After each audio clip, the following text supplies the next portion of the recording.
Shannon, sources have told you the mother of Madeline Soto has not broken the law.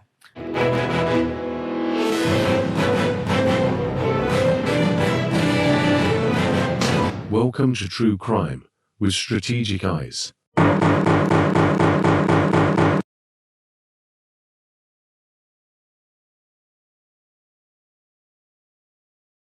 Strategic back again. What's going on, guys? I actually have sad news for you. And, I'm a law and order guy, and I believe in the system, and I trust the system. If it's this what the system wants to do, I'm going to support it, okay? But I've firmly believed that Jenn Soto was a negligent parent. I firmly believe that there had to be a penal law in Florida law that could cover the negligence that Jenn Soto showed by exposing her daughter to this predator, Stephen Stearns. Well, it's coming out. We're going to watch a video from the local news, Channel 9, where sources are saying that she is not going to be charged, that at this time, she's not going to be charged. Now, I hate to toot my own horn, but I came on here on a live and I told you guys that it's taking too long. And I said, in my experience, when it takes this long, most likely they're not going to charge. And I gave you guys some scenarios as to why they don't charge, because many of these prosecutors are young. Many of them are very idealist. Many of them do not believe that prosecuting and sending people to prison is some type of rehabilitation or is true justice. Many of them believe that they are justice, and whatever they choose as justice is a justice that we all have to accept. And to be honest with you, to a certain extent, they're right, because our Constitution does give them the authority to determine who they want to charge and who they don't want to charge. One person could go murder somebody in the middle of the street and the prosecutor say that was self-defense, we're not going to charge him, and that's the end of it. It's the end of the conversation. Next person might do the very same thing, and they might get charged. Another example of that is in New York City. You have a young man who fought a vagrant person who was violent inside of a train station in Manhattan. That man passed away. That young man was charged with murder. Just a week or two later, another young man had a very similar encounter in a train in the county of Brooklyn in New York City, and he stabbed the guy to death, and the prosecutor in Brooklyn said, it's not murder, it's self-defense. One guy wrestled with a guy on the floor, put him in a chokehold, and killed him in self-defense, but he's being charged with murder. His name is Daniel Penny, and another guy stabbed the guy to death who punched him in the face. So the guy punched him in the face, and he stabbed him, and that was self-defense in Brooklyn, New York, which is a part of New York City, which is one of the most liberal cities in the world, where you technically most often can't stab people when they punch you and get away with it, but the prosecutor decided otherwise, and that's just the law. We can't go around it. There's no way that person could be charged. Well, prosecutors have that discretion on who they want to charge, when they want to charge, and I told you from being in those conversations with these folks, with prosecutors and county attorneys, and even state attorneys, sometimes they'll look at mothers in the situation of Madeline Soto, Ms. Jenn Soto, and they'll say, she suffered enough.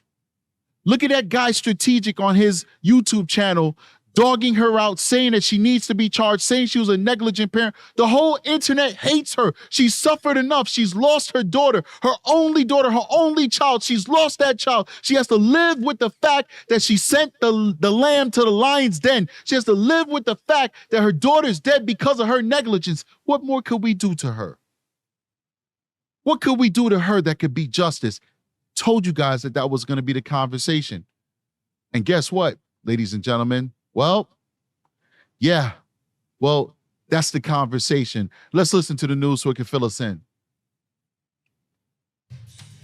We've been following this major case of little Madeline Soto now since the beginning, since she was reported missing in Orange County in late February. Good afternoon. I'm Darlene Jones. And I'm Greg Wormuth. This is a look at the 13-year-old girl's picture, and investigators ultimately found her dead in St. Cloud. This was back in early March. Police arrested this man, Stephen Stearns, for her murder.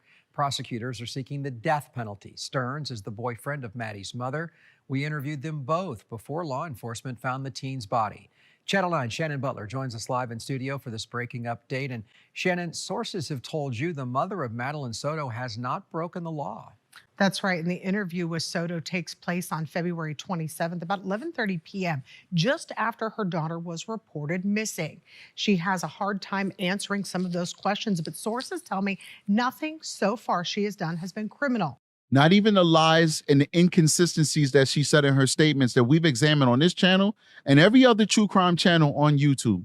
Not even the fact that she said that she saw her daughter the morning of her disappearance, even though that was a lie. Not even the fact that she said that, she escorted her daughter to the drop-off site, which is allegedly at church, which we both know that never happened. All of us here know that didn't happen. She said she was there. She said we dropped her off at the church. We know that that's a lie. Not even the fact that she admitted that she routinely allowed Stephen Stearns to sleep with her daughter in this dungeon-type room that we saw courtesy of Grizzly True Crime while we're looking in that room where there's tripods and there's sex lube and the shades are shut and it's a metal frame bed. Looks horrible. It was a nightmare room for this little girl because most likely this is the room where she experienced her abuse for years. Not even the fact of any of those things that we know for a fact, most of those facts coming from Jenn Soto's very own mouth, still not enough to charge her. I'm telling you guys, I told you the bleeding hearts. And it's not about, I didn't say bleeding heart liberal or bleeding heart conservative. It's not about politics.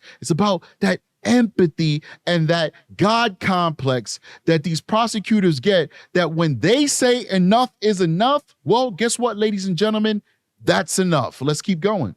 So at least for now, no charges will be filed.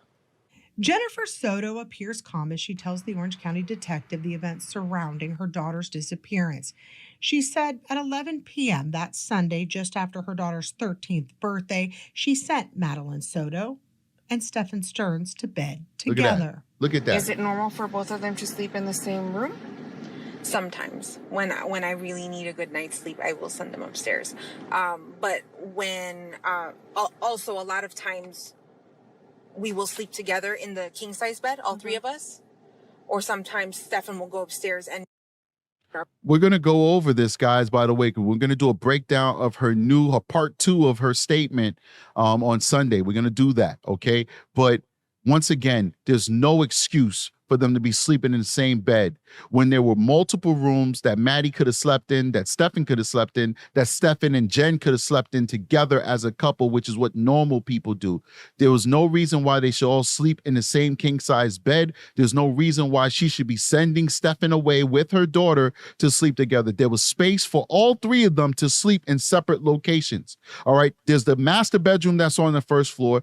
There's a bedroom that's set up as Maddie's bedroom, also on the first floor, that's separate from the master bedroom. And then there's a guest bedroom, which is room number 4, where the lube and the tripod was, on the second floor. That's 3 different areas that 3 separate human beings could have slept in and not be sleeping in the same space. There's no excuse for what she did by delivering her beautiful daughter, the lamb.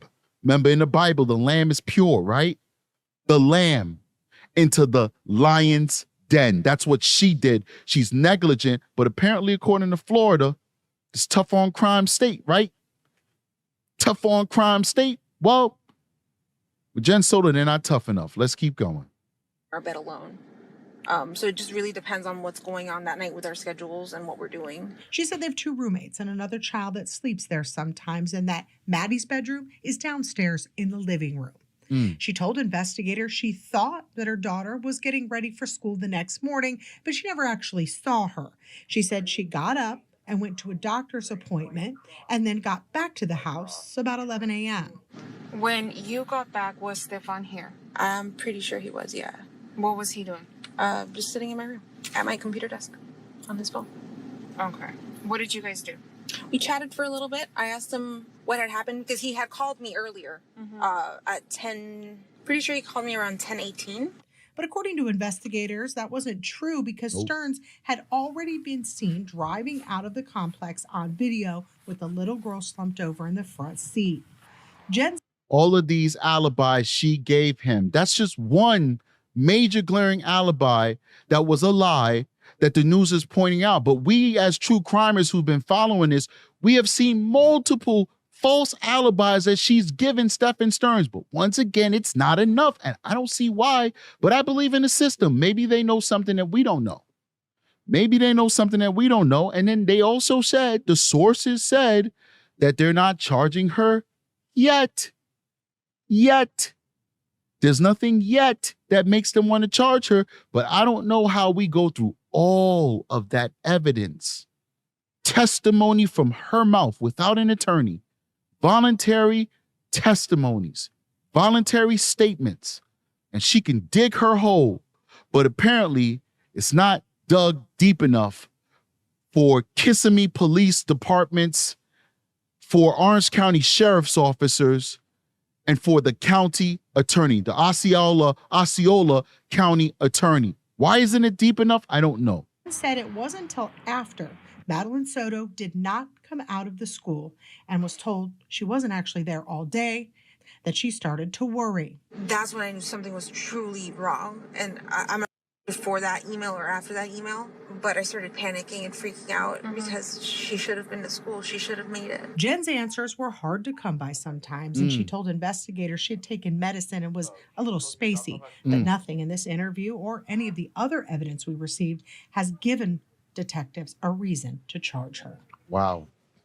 So something else Jenn Soto told the investigators, she said that Stephen Stearns did not go with her to pick up Madeline Soto at school because he said he had a flat tire. Now that's true. Well, at least the flat tire part. He changed that tire near the same location where Madeline's body was found. Now, Greg, something important here, that it doesn't mean she'll never be charged. If investigators find something else that would warrant charges, they would do that. But at least right now, this is where we stand. I guarantee you, ladies and gentlemen, in my opinion, okay, that they have enough for a child abuse charge, but these DAs, county attorneys, what is 2 years going to do? She has no criminal record. They'll probably give her probation. What's the point? It's the principle. I was about to scream. I'm sorry, because I am upset. It's the principle, ladies and gentlemen.